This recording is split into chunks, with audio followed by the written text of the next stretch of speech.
As long as I've lived in San Antonio, I've never been here until now. Wow. That's a cool old building. I found the entrance around the corner.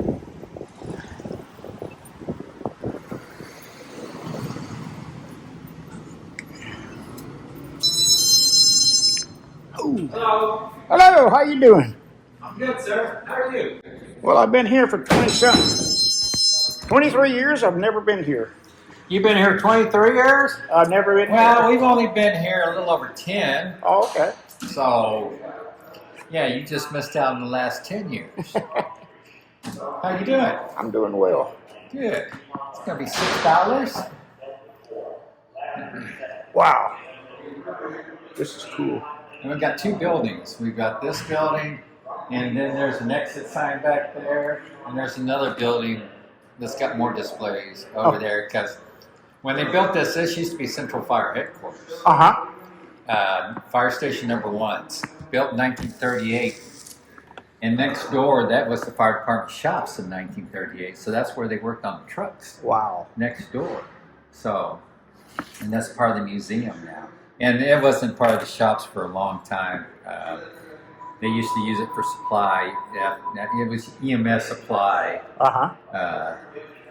Yeah, they deactivated this place, decommissioned it in 2011. They built a new one. They got too big. Apparatus got too big for these bays. They got too much equipment stuff. You know, they've got hazmat. They got all kinds of stuff going on there. So they outgrew. So we were fortunate enough to get this as a museum.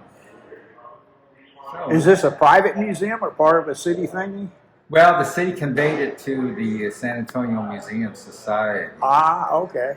Yeah. So, but you know, we have certain guidelines we have to adhere to. You know,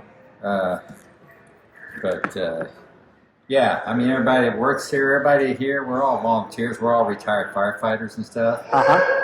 Yeah. So we just volunteer our time. There's nobody that gets paid except for the president of the fire museum. He gets paid. But other than that, everybody else is a volunteer. Everybody else is a grunt. Yeah, that's it. Yeah. There's your card. Thank you. And there's your receipt, sir. All right. All right. And then go out the back, and that's... Well, you're going to have to, you know, you're going to have to come back and exit the same way you came in. Because there's only one way in and out here that we allow the public to come in and out. So, here, I can get you a little start until somebody else would come in here, because I'm the gift shop operator. But I can get you started a bit. Tell you a little bit about the history. Oh, you're going now. Over here. I went the wrong way. Yeah. Because over here, this is where it starts with our bond. Now, this guy right there, what that guy represents is, back when this was an active fire station, okay, this wasn't a gift shop here. This wasn't a museum gift store. So this was actually a bay. Yeah. Where the assistant chief, he was the chief. San Antonio Fire Division has three. They've got A, B, and shifts. So they got 3 shifts. They work 24 on and 48 off. A, B, and C. Okay. So every shift had their own assistant chief. So if there was a large fire in the city, the assistant chief would respond on it. If it was more than a single alarm fire, it was a multiple alarm fire, the assistant chief would respond on it. Okay. So this was his bay door where he would roll down that thing because he had his vehicle parked here. Okay. So, they had living quarters up there. And they have, all the dormitories and stuff are upstairs. And so far, that's just kind of like it was when they left here in 2011. So that's going to be worked on. It's going to be next phase is they're going to be redoing that whole upstairs area. Wow. So yeah, there used to be, in fact, upstairs there at one time they had the fire prevention offices up there. They had an EMS, because EMS is a division of the fire department. Right, okay? right. EMS came into being, as you can see on my shirt. Mm-hmm. And this is 50th year anniversary. 1974 is when EMS became a division of San Antonio Fire Department. Okay. 50 years. So we have a guy, a volunteer here. He was in the first class. So so they had an EMS officer upstairs. You know, they had all the officers for the captain, because there was 3 apparatus in here too. There were 3 apparatus here, as well as the assistant chief, and then the EMS captain. So there was a lot of guys Wow. in here. And occasionally they had an EMS unit would roll out of here. Now they got a permanent unit now at the new number 1s that's been open since 2011. But back in the day when this was a active fire station, they only have a peak unit. They'd only come working in here whenever they would put them on for like 8 or 10 hours a shift, you know, just to help out with the load. Like when they knew it was going to be a busy time and they needed extra ambulances on, they would just get overtime guys to fill that. Wow. Okay, guys. Thanks again, sir, for taking me back. Okay, hey, you're welcome. Take care. So anyway, the volunteers, San Antonio, okay, the first organized volunteers in San Antonio were 1854. Okay, 1854 was what was called the Ben Milam Company. It was about 7, 8 guys got together and decided they wanted to do something to be able to fight some fires in San Antonio at that time. So they got together. Early firefighting consisted, it was pretty rudimentary, fire buckets. Mm-hmm. So these guys got together, citizens, and what they do is all the citizens will receive a fire bucket. Okay, they would receive a fire bucket.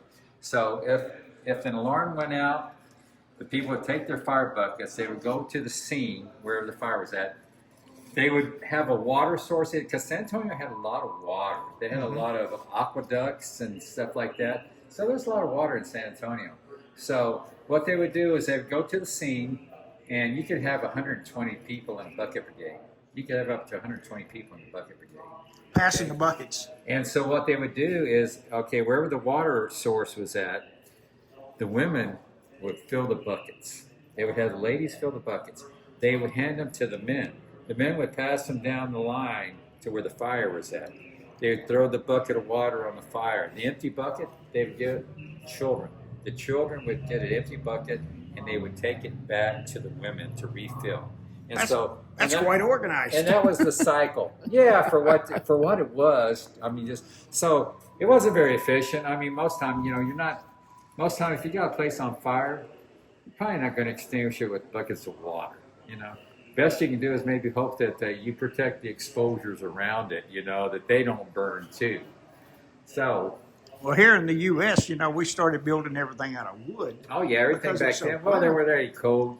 There weren't any fire codes or anything Yeah. back then. Back then everything. Yeah, so everything's like kindling wood, So right? And then You go down into Mexico or Central South America, it's all well, then a stone. lot of it's, Adobe and stuff like Yeah. that. Where they didn't have a lot of wood for building Mhm. there. So anyway, between 1854, when we had our first volunteer company, in 1891, whenever we became a paid fire department, we had a total of 8 different volunteer companies between the years of 1854 and 1891. Okay, now one of the most well-known members of a volunteer fire company was Mr. William Minger. Minger Hotel over here? Yeah. Minger Hotel? Mr. William Minger. He formed the Alamo Fire Association number 2. Okay, that's Mr. Minger right there. Mr. Minger, most of your volunteer companies, we had 8, 6 of them. They were German in origin. Mhm. We had a lot of Germans came in here. They'd immigrated. After the Battle of Alamo and the Mexican-American War and all that, a lot of Hispanics skedaddled from this area. We had a lot of Germans that came in here, okay? And Germans were very organized, very civic-minded, stuff like that. So they were ones that formed most of our early volunteer fire company. So Mr. Minger, he was with Alamo Fire Association number 2. And he actually purchased the very first motorized apparatus for the fire department in 1869, a steamer. This is Wow. a steamer. He purchased it out of his own pocket. Had to be shipped down from up northeast. They had to ship it down along the Atlantic, bring it back into the Gulf. and then had to transport it by land from the Gulf up here to San Antonio. Obviously, he was already wealthy by then. Yes, he was. And he was known as a philanthropist. So he's very generous with his money. He was very well loved by San Antonio. He was 5 foot tall. He came over here. He was a barrel maker when he came to the United States. He was a barrel maker. So when he got here, he formed the first brewery in San Antonio. It's called the Western Brewery. He formed it with another gentleman. I've never heard of that. Yeah, he formed the first brewery here. So they opened this brewery. So the brewery was pretty successful. So with that, they built a bar. And so after they built the bar, then they built a hotel. So that's how it progressed. So, well, you knew how to make barrels, and now I need something to put in the barrels, so I'll make beer. And so then we need a place for those guys when they get drunk to settle for the night. So we'll open a hotel, right? So he was our most famous volunteer. Now our largest volunteer company between 1854 and 1891 was the Turner Hook and Ladder. And that's these gentlemen right here. These guys, they were members of what was called the Turned Rim. These guys, what they had to be, the Turned Rim was an athletic club. They were an acrobatics group. They performed acrobatics. To be in this group, they had to be 25 years of age or under. And they would actually perform down on the river. This is actually them performing back in the day. They're very popular with the ladies. This is them when they first formed. They were called a hook and ladder company. So what they do is like what the modern day aerial ladder trucks do. They would carry ladders. They would carry axes. They would carry pike poles. Things for opening up roofs. Things for pulling down sheetrock. Things for axes to cut holes for ventilation. And then it's rescue work. These guys weren't afraid of heights. I mean, these guys were acrobats. So this is them when they first formed. Young, brash, cocky, Equipment was pretty primitive back when they first formed. You can see their first hook and ladder, pretty primitive. Well, a question that hadn't occurred to me. I've heard of hook and ladder forever. Yeah. I know what the ladder is. What's the hook? Well, the hooks were what they used. They actually use hooks like they could take like fire hoses. You could take a hook and you could hand fire hose up like multiple stories, or you could use a hook to help transport things up to that's like to a second floor or something. Yeah. Now I know. Like a hook. It was like a shepherd's hook. It's kind of like a shepherd's hook. Now I know. And there's we got one over there, but anyway, yes, ma'am. Do you need anything? I'm just looking at the moment. When I've decided, I'll let you know. Okay, let me know. Thank you. Okay, so anyway, so those were, and so this is them later on. They got uniforms. Later on, they had nice uniforms. They had better hook and ladder then. This is a hose reel they would pull. Okay, now this steamer over here, I don't know if this thing is pulled by hand. That wasn't horse-drawn. That was pulled by hand. So that was not a horse-drawn steamer. Okay, so between 18, there's two companies that were not German. So during the Civil War, if you were 15 years of age or older, you're required to serve in the Confederate Army. Okay, so those guys had to go off to serve in there. So the guys that were volunteers had to go serve in the Confederate Army. So who's going to fight fires when they're gone? Who's going to replace them? Kids, women, No, slaves. slaves. Slaves. Yes, they took black slaves and they formed them, and they had them under the command of a Confederate officer. And they had two black companies, fire companies, during the Civil War. They fought fires here in San Antonio. I didn't know that. Yeah, and they did an admirable job too. Well, when the war was over and those guys came back, these slaves, they went back to their own communities to fight fires in their own communities. And so they were there until the 1880s. I'll be with you just a second, sir. That sounds good. 1880s, and then their equipment was totally shot, dilapidated. They asked the city for new equipment. They turned them down flat, so they disbanded. And we didn't have another black firefighter until 1967. Wow. So That's Texas. It's not very forward thinking. Yeah, yeah. Who's this gentleman up here? Okay, that is that's the first fire chief when we became a paid fire department. Okay. Dorer is his name. And he was also a volunteer fire chief before in 1891 when we became a paid department. So he was a volunteer, and then when we became a paid department, he became our first fire chief. I got to take care of this guy. Okay. Real quick, kids. Thank you. Like I said, I got to man all this stuff over here right now. Thank you.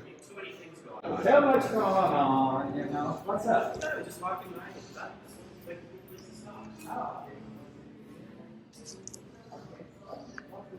Patches from different fire departments around the country, probably from around the world too.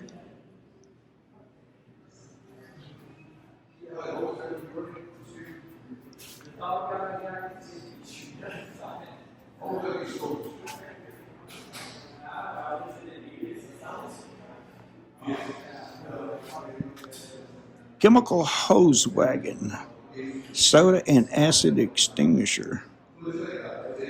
Under the driver's seat was used in initial fire attack before the arrival of the steam engine.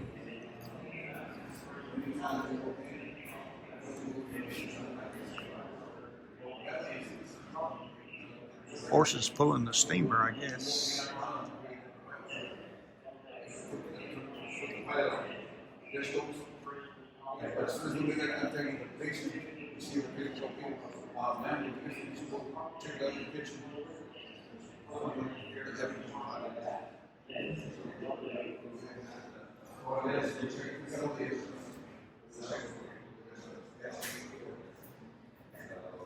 There's the ladders on top of the cart.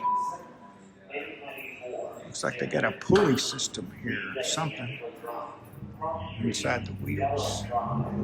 Maybe that's to make the ladders go up. That's a big fire extinguisher. Yellow Drive and Lakeshore Drive. Respond on that. 6 Delta 7.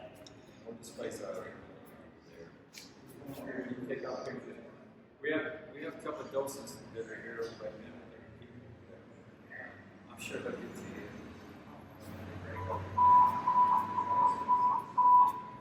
Squad 6, make a 6-person fire only code 1 response.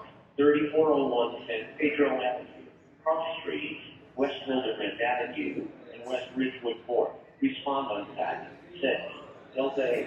Squad 6, make a 6-person fire only code 1 response. 3401 San Pedro Avenue, Cross Street, West Milderman Avenue, and West Ridgewood Court. Respond on that. 6 Delta 8.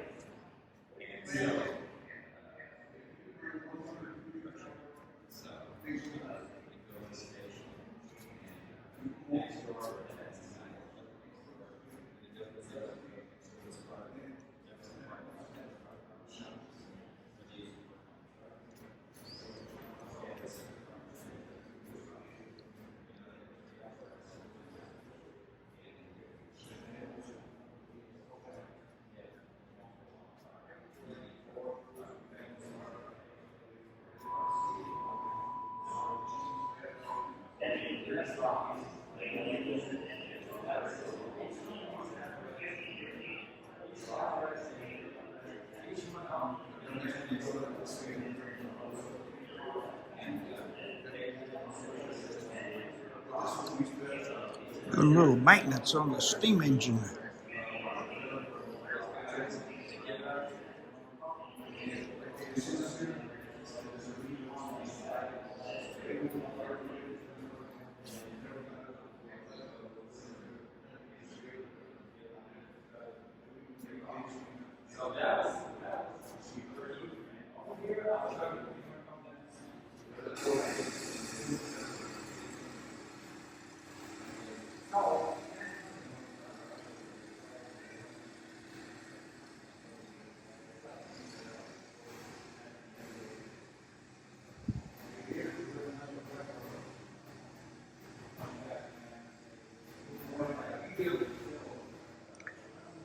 Assortment of fire extinguishers.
That's what you jump into the middle of.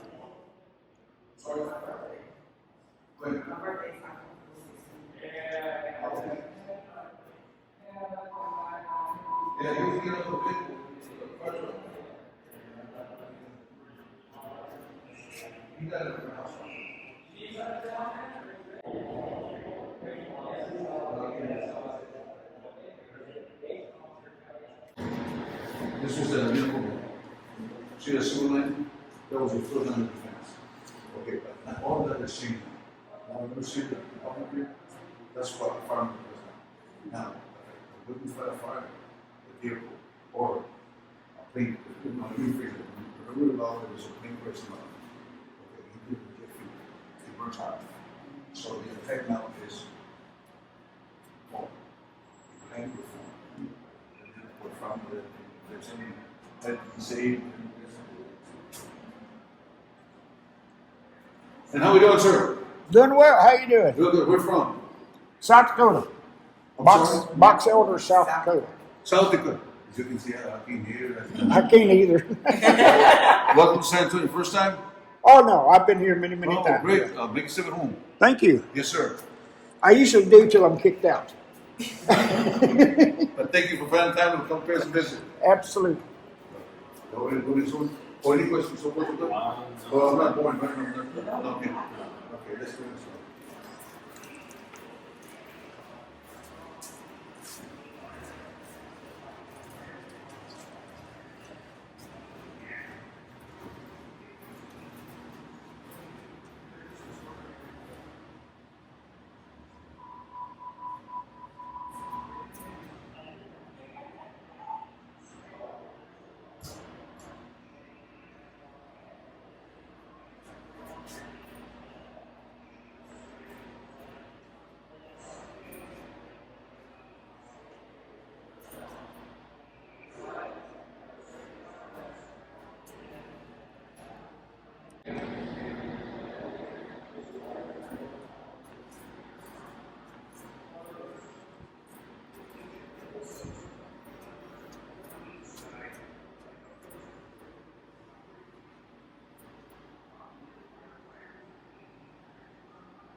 San Antonio, I'm not affected.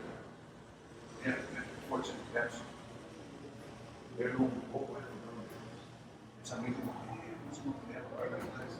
It's like the short. They say all the same things. Whatever, connected to it, we're still there. And everyone's on the next level. Because again, like I say, never know.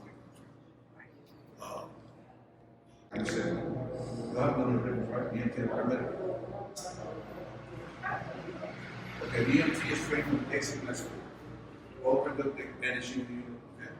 Put the O2 mask, CPR, paramedics trained on the bench, store 98 in the patient. We'd be surprised because it's steroid. They're starting to, but they're still exit, give them a chance.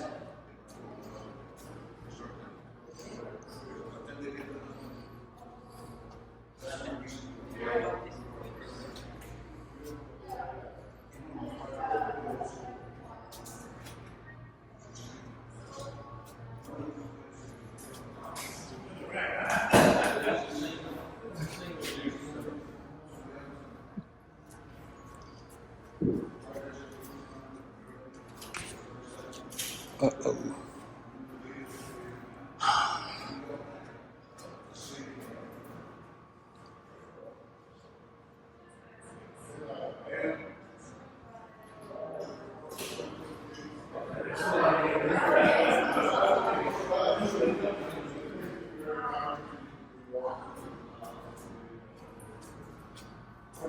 Yes, sir.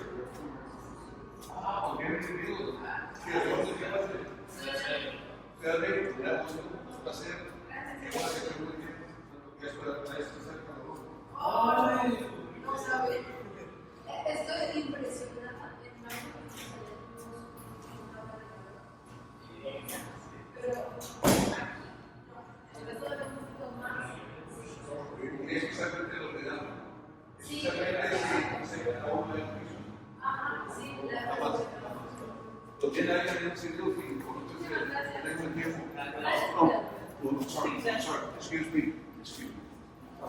Gracias, You muchas bet. gracias. Hasta luego. Yes. Sí, nos podemos tomar una foto. Sí, sí. Muy bien.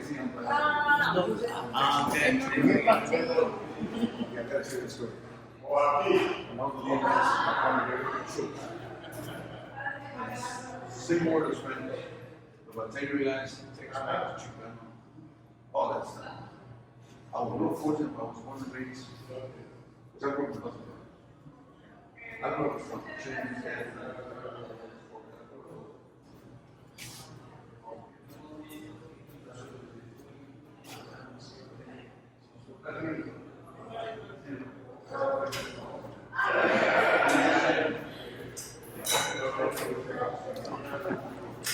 How are you, sir? Doing well, you? Very good.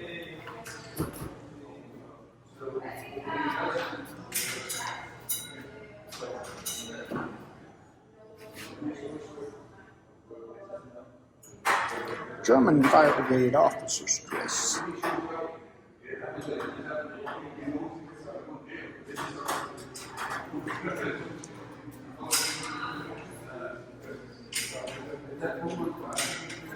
Obviously, a place to entertain the kids.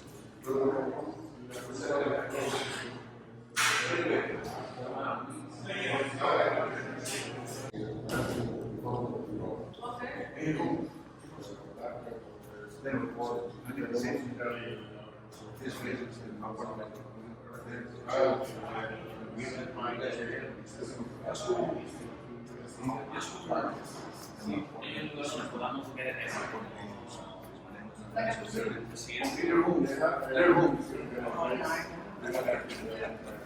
But you know, I think all of that.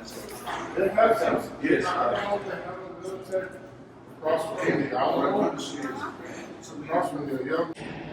And I think I've seen it all. I think I filmed it all.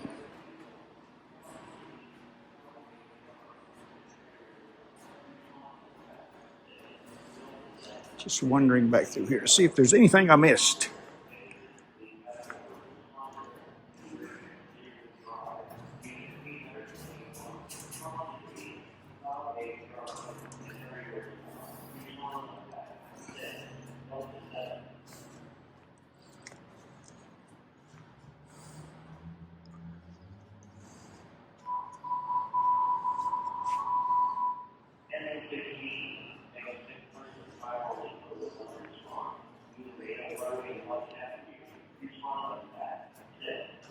Thank you for your explanations. Well, Thank you. I got cut off. Are you leaving? Yeah. Did you go next door? Yep. Filmed over there, saw the theater. Did you So talk to any of the guys that were over there? They talked there to were you? some people leading tours over there, but nah. No? Thank you. Anything else you got questions about or anything? No. Well, the only question I asked was where I was from, and I told him. Said, first time in San Antonio? I said, no, I've been here a lot. Oh, okay. That was probably partner. Could have been. Could Did have he have been. a ball cap on? I believe he did. I believe he did. Yeah, that's partner. He came in the fire department with me. We came in together in 1976 in the fire department. Wow. And we graduated, we retired at the same time too. Uh-huh. We retired in 2010, so. I noticed you had a beer garden out there. When does that open? That's after hours. I'll be back. Okay, that's after hours, buddy. All right, you take care. You too. Bye-bye. Fire only code, one response. Street and 1303, Delta 1.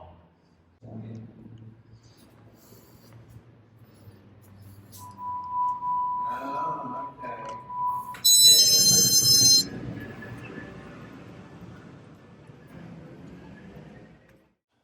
Well, that's all I have for you for this time. I sure hope you enjoyed it, and I do appreciate you watching. Thanks so much.